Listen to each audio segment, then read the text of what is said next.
So the 2019 competition year was a considerable breakout year for me. And going into that year, having done several 212 shows, there was almost disbelief in if I was able to really progress further in the competitive ranks than what I have done. And it was really a testing year for me to see if just 212 was still the right division for me or not, because I hadn't really moved up much in the ranks. So this year was something to really try to prove to myself if I could better and just do better and actually get onto just a pro win would be a start, or just breaking past fifth place. And so there always is this question when trying to move up ranks of your potential and your ability and what can you achieve. And these questions are just things that you have to, no one's going to be able to answer for you. It's something you just have to go out and seek for yourself and even prove yourself wrong. And so going into 2019 for these shows, I was driven because I didn't want to fail in that sense, that was going to be it for me.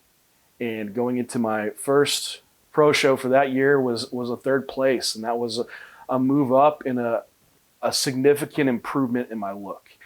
And I think just seeing that improvement on stage is something that I had always told myself that if I was, as long as I continue to improve, I would continue to compete.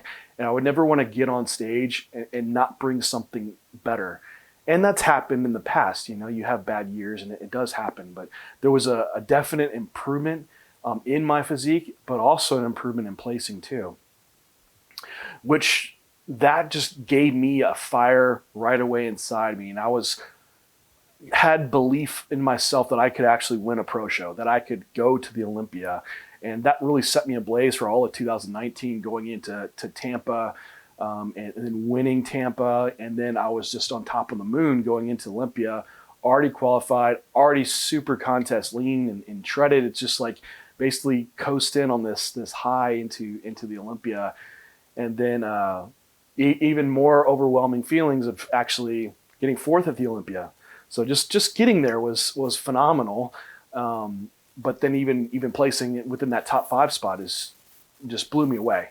And it just showed you like your belief within yourself can be your own demise and your own worst enemy, and you can really undershoot yourself. So you just have to set your goal extremely high, because I way over exceeded my own expectations within that. And that just gave me the belief. I remember walking off the Olympia stage thinking that I can win this. Why not? That's not a crazy thought. I would question myself if I could win a 212 pro show. I won a 212 pro show, and now I'm top 5 at the Olympia and qualified for the next Olympia. Like there's no reason I can't make that my goal and make that a realistic goal. And no one can, if someone tells you you're crazy about your goal and that's ridiculous, perfect, make it big. And so that's how I felt leaving 2019 with just coming off this chasing the dream and chasing. And finally it all happens.